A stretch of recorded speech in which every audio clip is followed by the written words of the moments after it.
Nusantara Siang, Pro 4 RRI Makassar.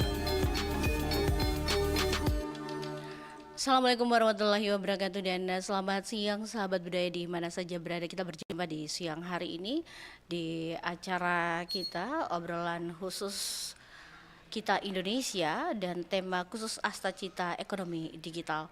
Dan kita bicara mengenai mindset positif di era digital. Sudah ada narasumber Ibu Profesor Dr. Asriati SEMSI. Beliau adalah dosen FEB Unismu Makassar.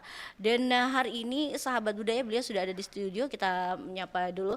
Assalamualaikum warahmatullahi wabarakatuh Ibu Prof. Waalaikumsalam warahmatullahi wabarakatuh. Terima kasih Ibu Prof sudah hadir di studio kami dan mungkin bisa Ibu Prof memperkenalkan diri secara singkat bagaimana Prof melihat dulu perkembangan juga pesat ekonomi digital dan ini khususnya di Makassar dan sekitarnya. Mungkin bisa dijelaskan Ibu Prof. Ya, makasih.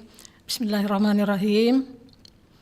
Pertama-tama saya ingin menyampaikan ucapan terima kasih kepada RRI yang memberikan kesempatan kepada saya untuk hadir di studio mengisi acara obrolan khusus. Obrolan khusus.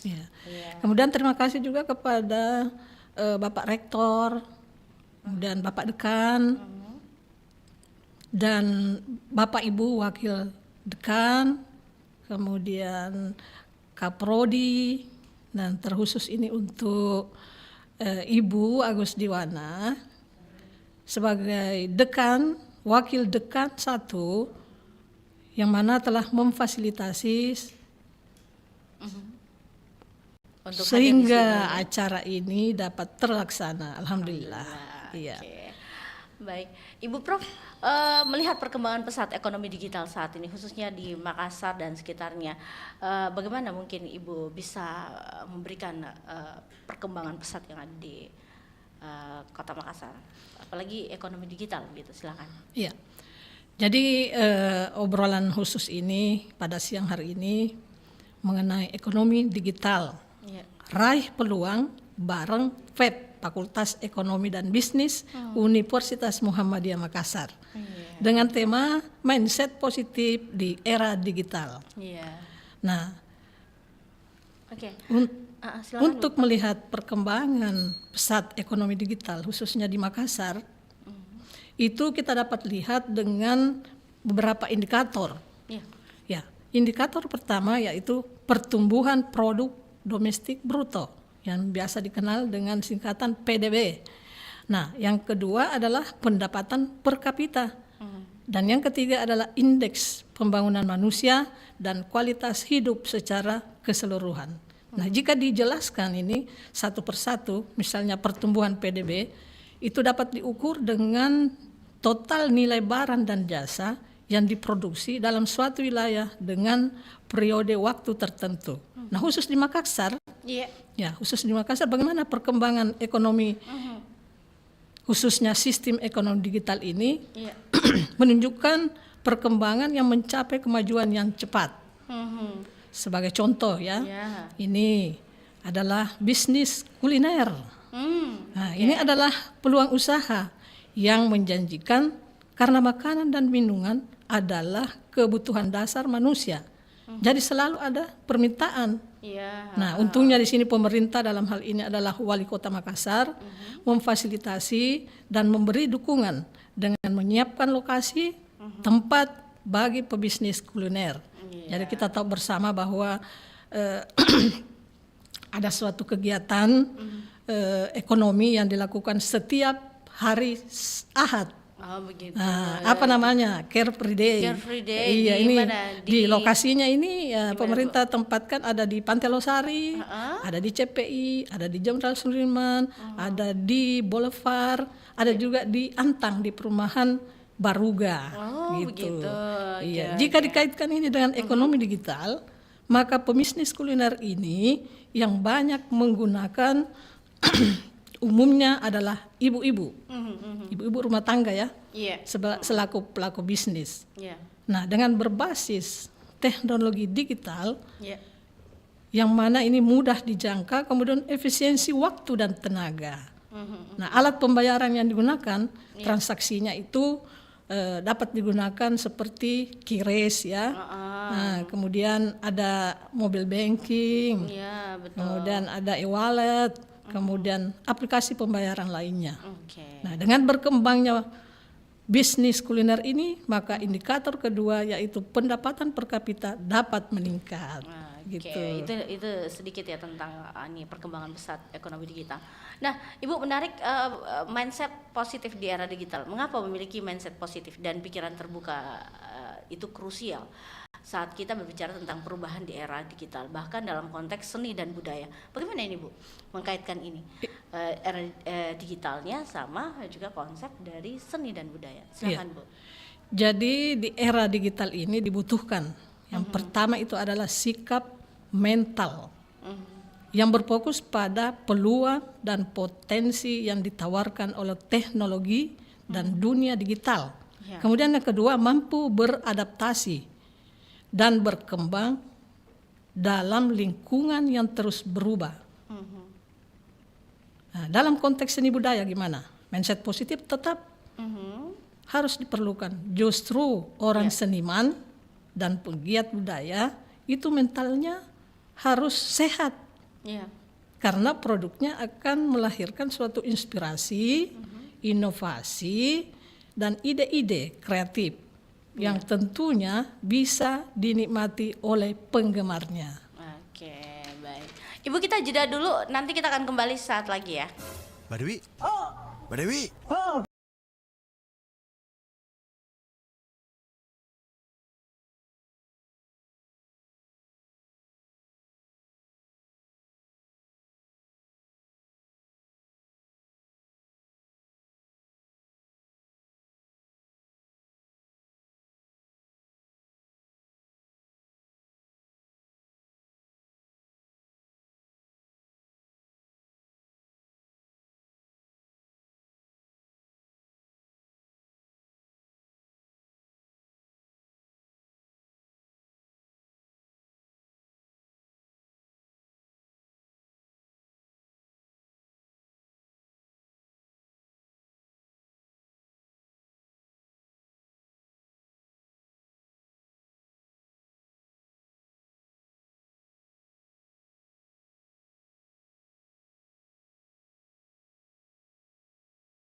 Masih bersama di siang hari ini sahabat budaya, dan pastinya juga menemani sahabat budaya dengan bagaimana mindset positif di era digital. Kita masih bersama Ibu Prof siang hari ini.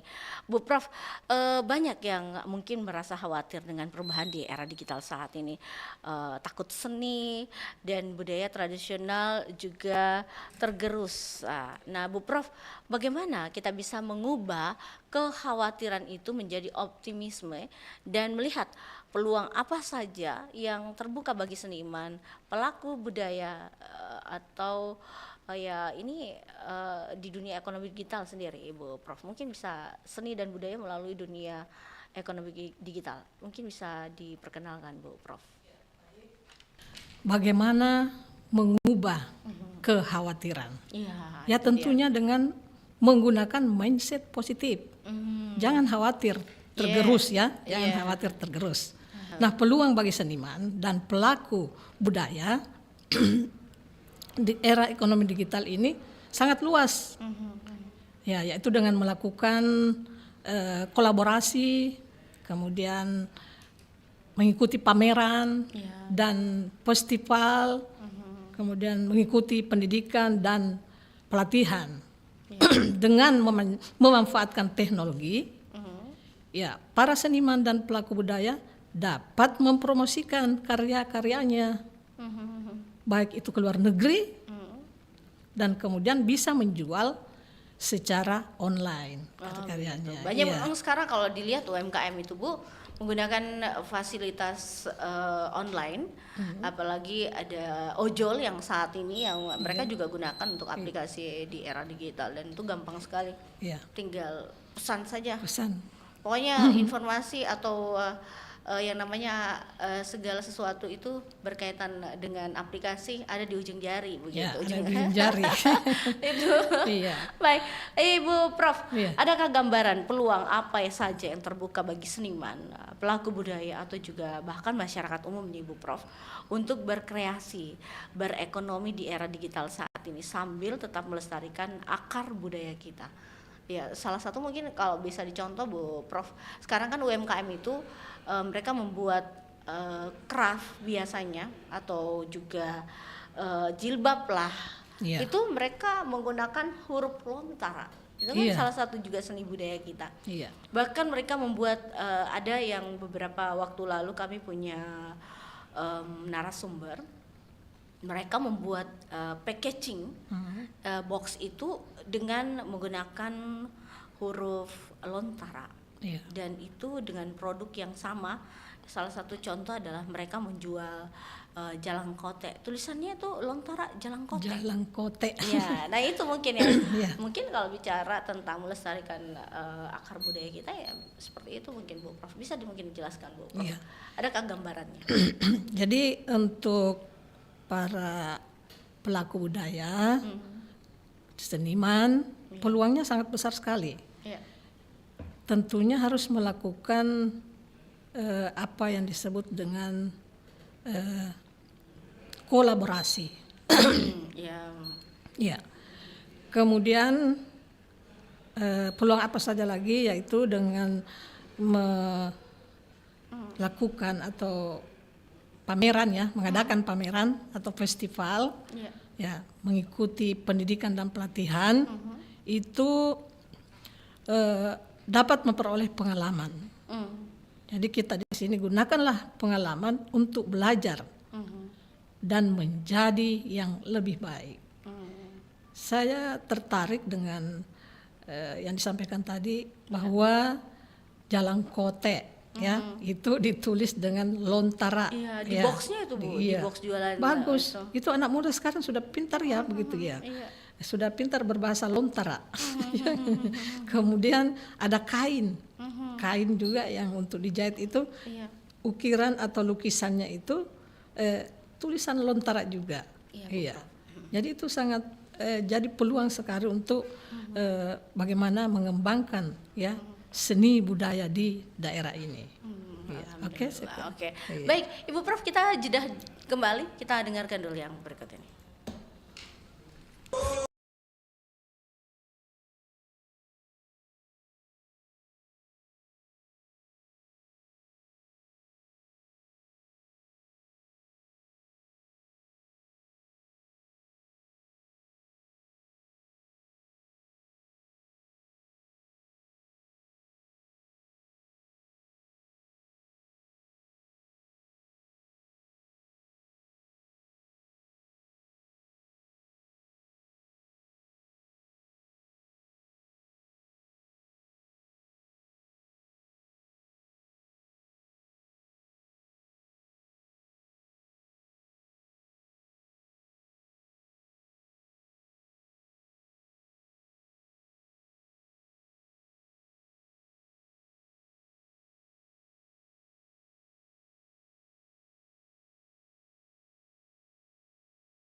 Baik, kita melanjutkan perbincangan kita di siang hari ini, sahabat budaya, masih mengenai mindset positif di era digital. Nah, Ibu kalau bicara tentang perubahan di era digital itu sangat cepat. Dari cara kita mengapresiasi seni hingga memasarkan produk budaya, bahkan kalau boleh tahu nih bagaimana cara mengembangkan sikap optimis untuk menghadapi perubahan-perubahan ini, khususnya bagi seniman penggiat budaya dan juga UMKM budaya, Bu. Silakan Bu Prof. Baik, kembali lagi bahwa mindset positif harus dimiliki oleh seniman dan penggiat budaya.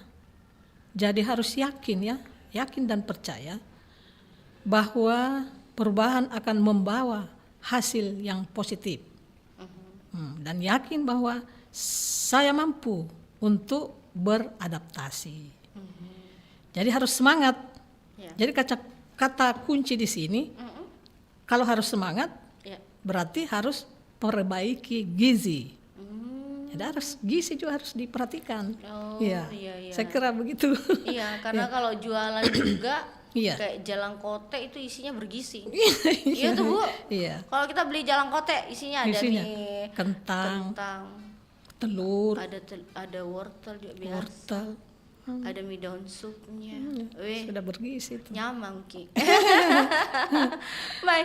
Nah, Ibu Prof, apa saja mental block namanya itu atau pola pikir negatif yang sering menghambat seniman atau juga pelaku budaya untuk beradaptasi dengan kemajuan digital, dan bagaimana cara mengantisipasinya atau mengatasinya, Ibu Prof? Ya, baik. Jadi kalau dikatakan mental block itu adalah suatu kondisi ketika otak mengalami hambatan dalam berpikir jernih, sehingga susah untuk konsentrasi atau fokus.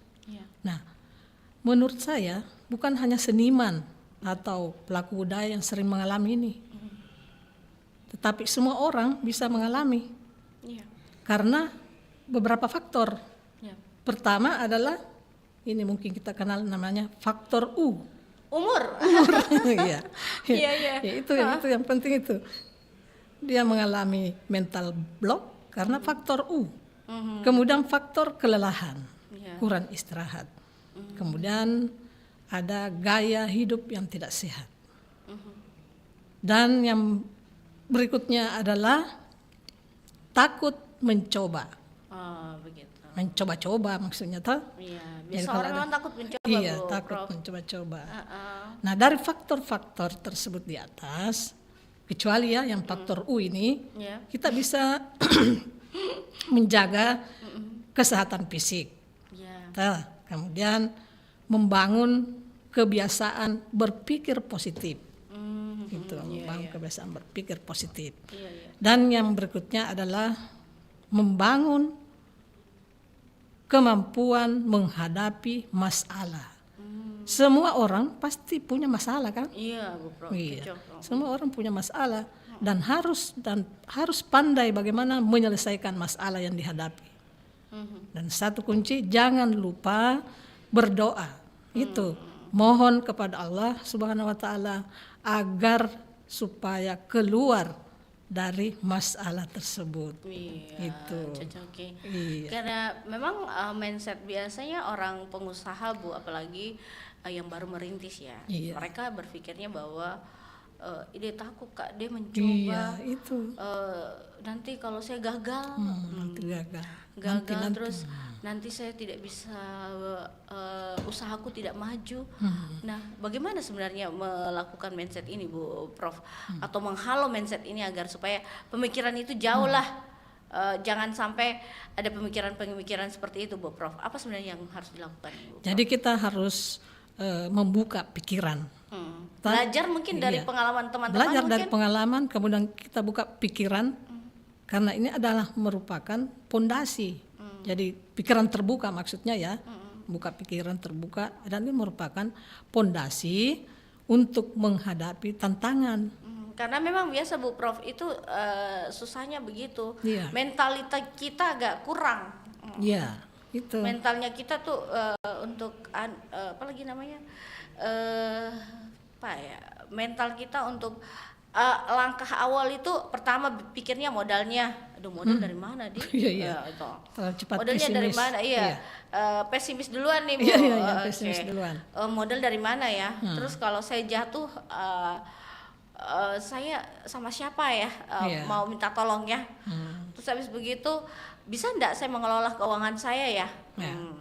Habis itu lagi bagaimana saya memasarkan melalui digital? Ini kan semua harus perlu belajar. Iya, Nah, harus Bu, belajar. apakah kita sebagai yang pemula itu harus belajar dari orang-orang tertentu yang sudah bergelut di bidangnya, atau kita harus tergabung dalam komunitas? Ya, harusnya harus belajar dari orang-orang tertentu dan yang mendukung adalah bergabung dengan komunitas. Oh, begitu Karena itu ya. memperkuat.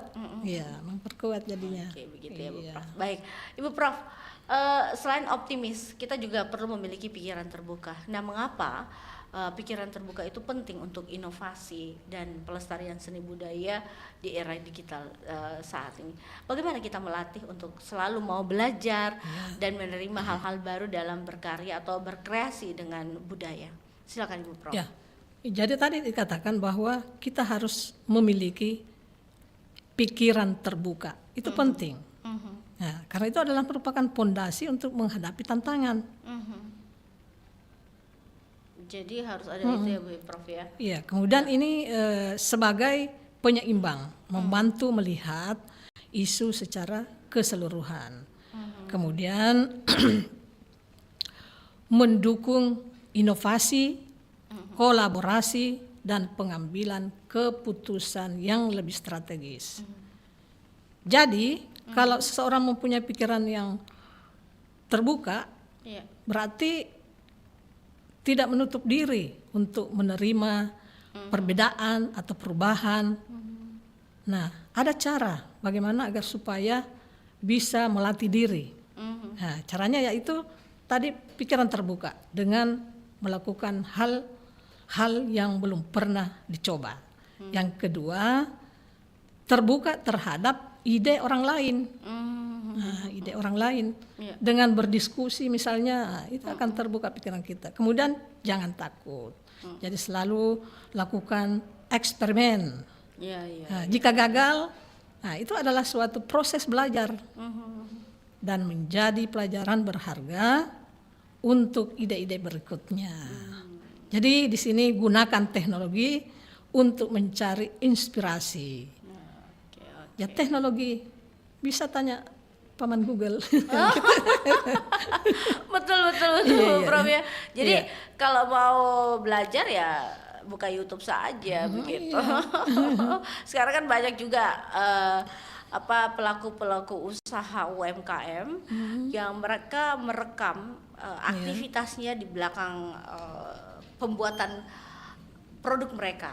Kayak kue, biasanya live Ki Bu melalui TikTok, biasa melalui Instagram, biasa juga melalui Facebook dan aplikasi lain yang dia gunakan untuk memamerkan itu hasil produknya ini loh. Jadi umpama jalang kote contoh, kue tradisional kita, jalang kotenya tuh bahan-bahannya ini, cara membuatnya. Jadi di belakang layar atau istilahnya behind the screen yang ada itu mereka upload ke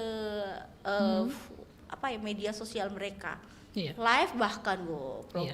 Bahkan biasa diberikan gift atau diberikan hadiah begitu dari penontonnya.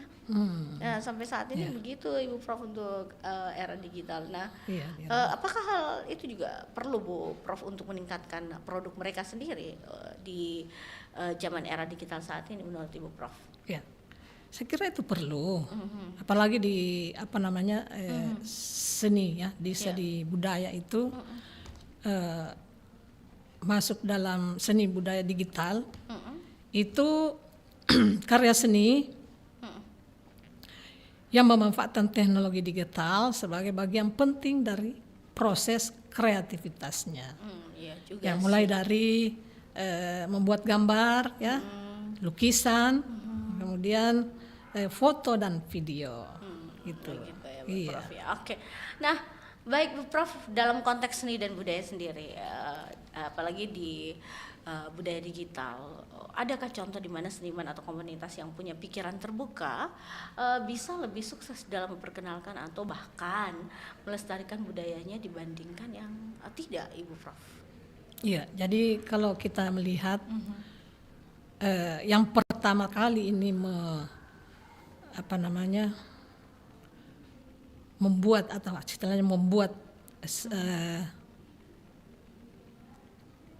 konten seni digital itu kita kenal namanya ya, Harold Choken dan Vera Mulnas. Itu orang yang pertama ini ceritanya yang melakukan seniman digital gitu, iya. Okay, baik. Nah kemudian ya saya kira itu yang pertama. Ya, oke. Baik, Ibu Prof, bagi pendengar kami mungkin yang seniman gitu, penggiat budaya atau bahkan anak muda yang ingin berkontribusi, apa saja tips praktis untuk memulai adaptasi dengan ekonomi digital dalam konteks seni dan budaya? Misalnya dari memanfaatkan media sosial untuk pameran hingga menjual karya digitalnya. Iya, jadi ada tips sebenarnya. Oh ya. Yang pertama itu adalah fahami target pasar dulu. Oh begitu. Iya. Iya. Lakukan riset pasar. Dan yang kedua, buat identitas merek yang kuat. Nah kebetulan saya punya tulisan ya berupa buku Ya, yang judulnya Ekuitas Merek di Era Digital. Oh ya, bukunya mana, Bu? Ini Prof? bukunya. Oh iya. Nih, Oke. iya. Nah ini yang penting ini, kita akan membangun identitas merek yang kuat. Kemudian berikutnya optimalkan pemasaran digital. Iya. Jadi gunakan iklan berbayar, jangan takut banget membayar mahal, sebab nanti omsetnya akan banyak juga. Iya, biar dibayar tapi kan banyak juga yang laku kan. Kemudian ini yang penting, Iya. kolaborasi dan kemitraan. Nah ini memperluas jangkauan atau jaringan, kemudian menambah pengalaman. Iya. Jadi dengan menggunakan tips di atas itu, insya Allah kesuksesan bagi seniman dan pelaku budaya sudah di tangan. Oh, begitu. Insya Allah ya, Iya, amin. oke. Iya. Nah, Ibu Prof, bagaimana kita bisa terus mengupdate dengan informasi dan tren digital yang relevan dengan seni dan budaya tanpa merasa terbebani atau kewalahan begitu, Bu Prof? Kan biasa orang begitu. Iya. Sudah maksimal ini bekerja. Tapi kok hasilnya begitu-begitu saja, Ibu Prof? Iya. Bahkan dia merasa bahwa bebanku kemarin laku karya seniku atau karya budayaku yang lukisanku dan sebagainya itu 10. Umpama bulan ini 10, bulan depan itu bagaimana apa saya terpenuhi atau tidak ya? Terus saya melebihi target tidak? Itu biasa ada seperti itu, Bu Prof, yang iya. orang kewalahan, habis itu juga terbebani begitu. Nah, bagaimana kita harus terus up to date ya untuk informasi dan tren digital yang relevan dengan seni budaya tanpa merasa terbebani atau kewalahan, Ibu Prof? Karena kalau kita bikin konten kan harus setiap hari, Bu Prof ya, Iya. untuk memperkenalkan produk kita, Iya. untuk memperkenalkan apa yang kita lakukan hari ini. Silakan, Ibu Prof. Ya, baik. Tadi pertanyaannya bagaimana kita bisa terus up to date dengan informasi. Tentunya ini saya berikan tips ya, tiap hari harus membaca. Baik itu buku atau berita-berita di medsos. Karena intinya luangkan waktu untuk belajar. Jadi belajar di sini bukan berarti nanti di kelas, ruang kelas.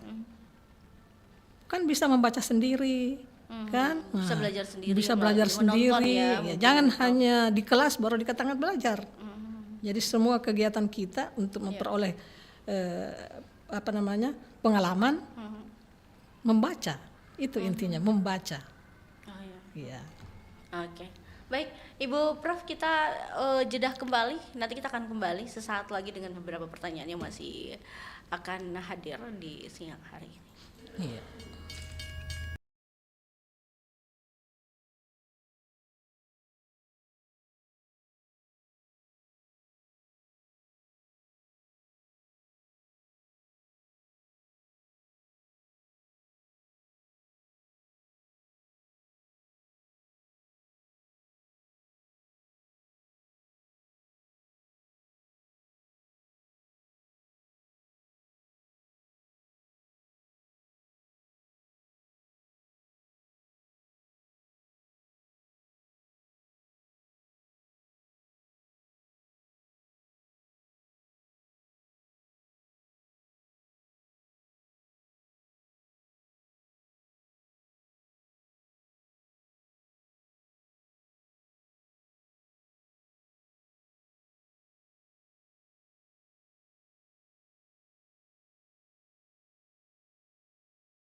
Sahabat budaya dan masih bersama Ibu Prof, dan kali ini kita akan bagaimana membincangkan perkembangan positif. Nah, Ibu Prof dalam mengembangkan mindset positif dan juga terbuka untuk pelestarian seni budaya digital saat ini, seberapa besar peran dari generasi muda, pendidikan dan juga komunitas lokal, apa yang bisa mereka lakukan untuk saling mendukung begitu Ibu Prof dalam hal ya itu pelestarian budaya. Silakan Ibu Prof.